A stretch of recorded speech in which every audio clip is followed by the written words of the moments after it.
त्याने दर्शन घेतलं. काय साकडं घेतलं नागनाथांना? मराठवाडा दौऱ्यावर आहे. भारतीय जनता पार्टीचे पदाधिकारी कार्यकर्ते यांच्याशी संघटनात्मक चर्चा करणं या दौऱ्याच्या निमित्तानं आज औंढा नागनाथ महादेवाचं दर्शन घेण्यासाठी या ठिकाणी आले.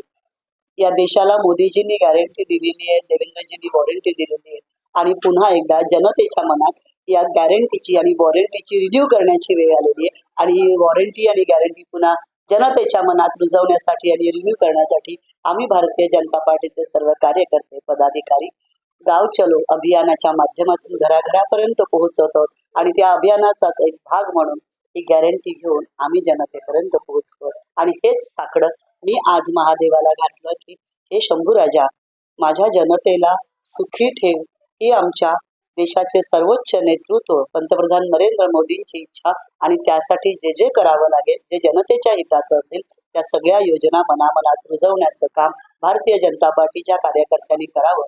इथे करण्याचं बळ आम्हाला मिळो हे साकडं आम्ही घातलं. हा देश सुजलाम सुफलाम व्हावा अशी मागणी आज शंभू महादेवांच्या चरणी मी केली.